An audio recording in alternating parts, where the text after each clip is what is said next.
Welcome to Jessica Downey, principal of the High Rock School, Tamitha Bibbo, principal of Pollard, and Elisa Scattrud, vice chair of the school committee and member with Tamitha of the Permanent Public Building Committee.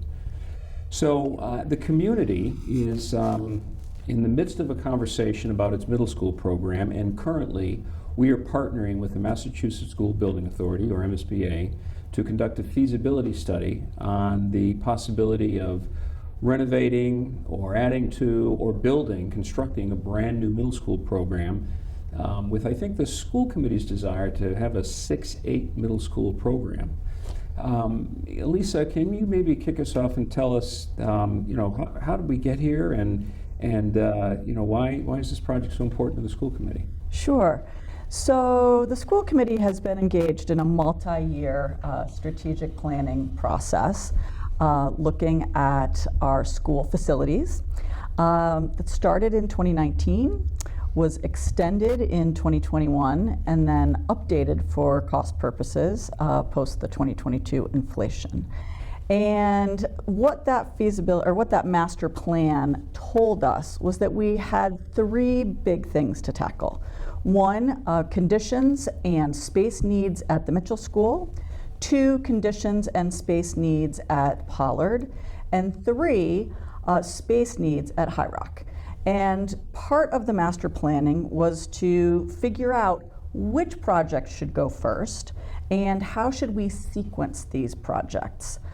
Through the master planning process, what it told us is that working on Pollard first would allow a bigger 6 through 8 program there that would allow then Mitchell kids to move to High Rock while Mitchell was redone, and then the option at that point, which will be a good 15 years down the road, to figure out what we need in terms of our elementary schools. And so that ultimately could mean High Rock could become an additional elementary school based on enrollment at that time, and the community will have some options to decide.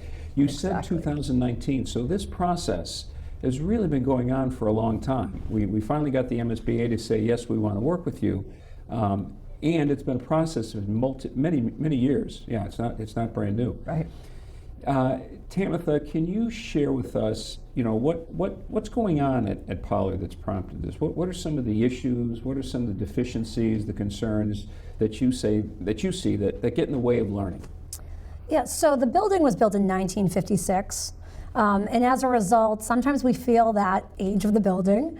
We currently have 900 students and 150 staff on the site, and learning is interrupted quite frequently due to facilities issues, whether it's a leak in the ceiling or a restroom perhaps has some plumbing concerns or issues, our HVAC system. And so although there's incredible teaching and learning happening in the building, and the kids are obviously getting a great education and learning really well and are safe, we do feel the impact of just an older building. We have modulars that are 22 years old now, also on the building, that were intended to be temporary, that have become permanent. We have hallways that are overcrowded, 2 stairwells that get crowded, and we're not up to code in many areas, such as our ADA compliance or special education programming. And so we're feeling the age of the building, and although it's well maintained, and our facilities department does a wonderful job of responding when something occurs, sometimes some of the facilities are not able to be upgraded due to the age and when it has been put into place. So we feel that in addition to the facilities concerns, the educational program isn't as robust as we'd like it to be because of our square footage. Our classrooms are smaller than they should be according to standards in the state. Our science classrooms lack some of the programs that would be make them 21st century. We don't have space for interdisciplinary learning, for example. And so our school improvement plan at times, we have things that are on hold as we're looking at the facilities and where we can move forward. I understand that both at High Rock and at Pollard, classrooms really, according to a study of their size, are deficient in both buildings for a middle school program. I mean, High Rock was designed as an elementary school in the first place, and as you've said, since 1956, a lot of things have changed.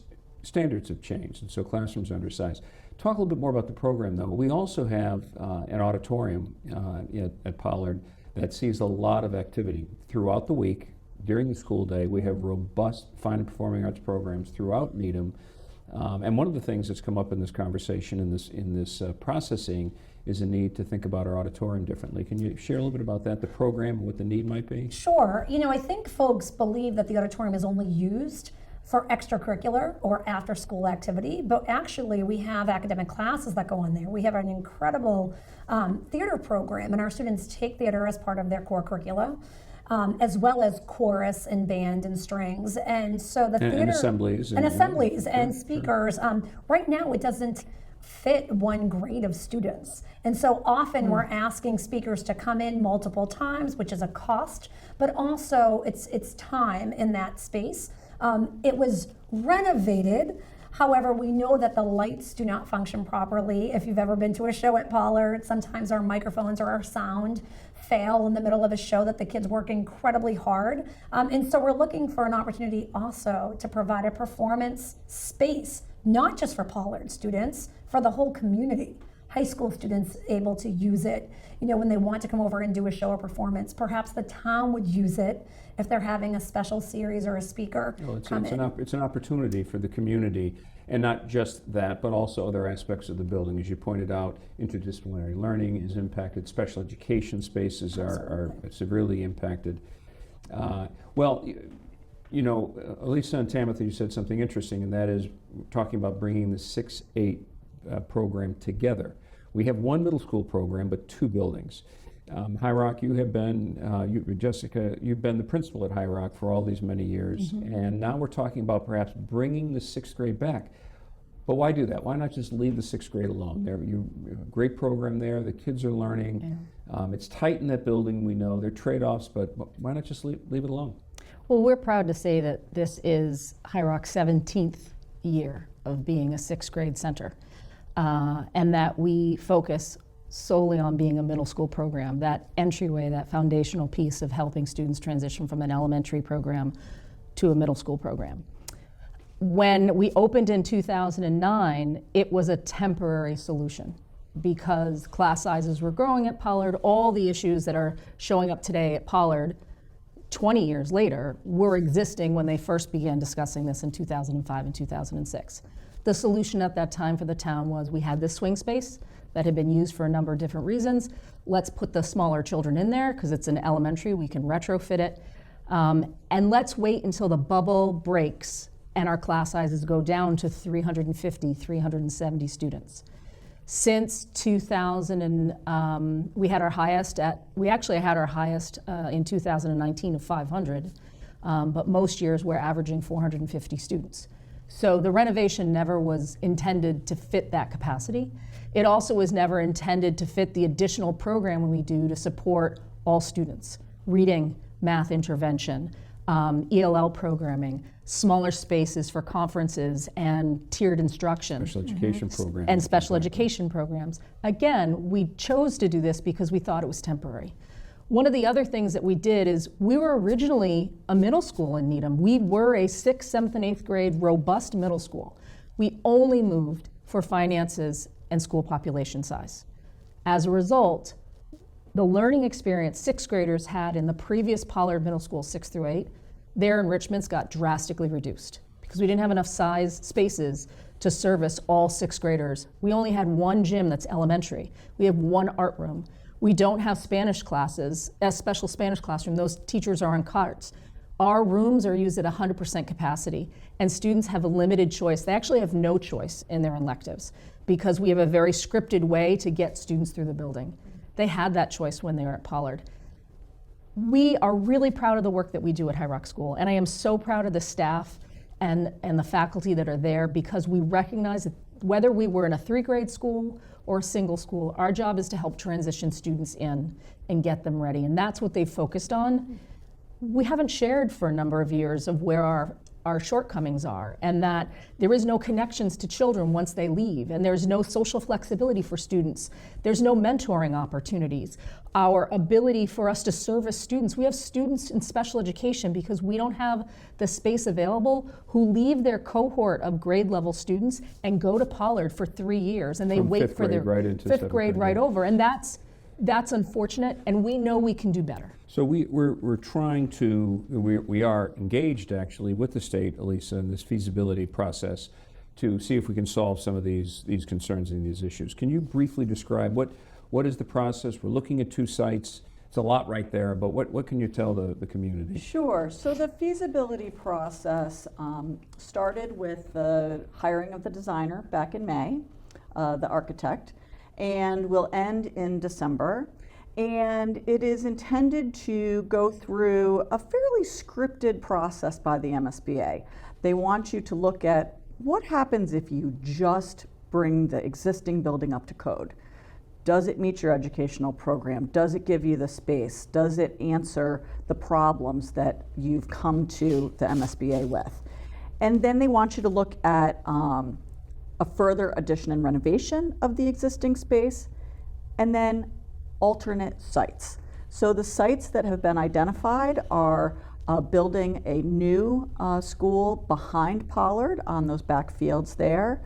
And then the only other space that's controlled by the school committee is under school committee jurisdiction and has been earmarked for possible school space is the school committee jurisdictional space at DeFazio, which includes the tot lot and includes the parking lot of DeFazio. So in the feasibility process, we're looking at all of those options and coming up with the list of pros and cons, looking at some cost estimates so that we can compare them one to another to really think about what our preferred solution will be. And that preferred solution will be identified in December, and then we'll move into the next design phase. And throughout all of this, we're gathering information and estimates on costs. We're trying to weigh the costs with the educational plan and program, the sites. It's complicated over at DeFazio because of all the activity there, including with DPW. It's complicated at Pollard because of that already crowded site within the neighborhood. So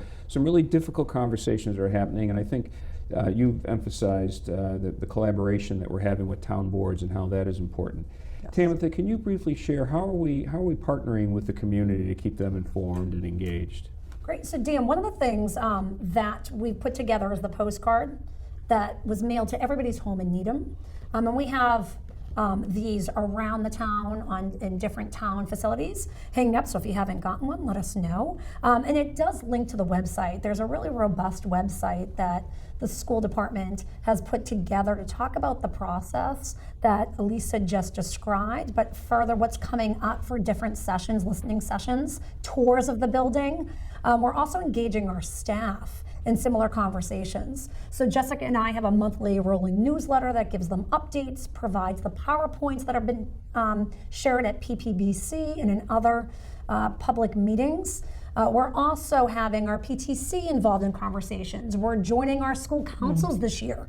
So High Rock and Pollard School Councils, which has students, staff, and parents, caregivers on that group, have monthly meetings. We'll be talking about our school improvement plans. One part of our school improvement plan is infrastructure and what it looks like to come back together and what our programming could be. And so we're hopeful that folks will listen to this 10 minutes together and come to some of our sessions. Well, the sessions are important, including upcoming tours, and I know, Lisa, the school committee will have regular meetings about this, has already had regular meetings. So I'm hearing a couple things in this conversation that are so important. First of all, this has been a multi-year process that has been going on for several years, and we now are partnering with the MSBA, which has certain timelines that we must meet. We have been, the school committee has taken the lead in collaborating with a variety of town boards because they understand this is a community project at the end of the day, and several town boards have to be involved. And there are several upcoming opportunities. There have been, and there will be more, for folks to learn about the project, to participate in meetings, and to become informed. I'd encourage folks to go to the school department's website, where there is a separate link to this project where you can get all the information, presentations, and updated meeting schedule to participate in. Well, thank you for this information. I look forward to maybe we'll get back together again after we've learned some more. How about that? Sounds good. Sounds great. Thank you very much. Thank you. Thank you.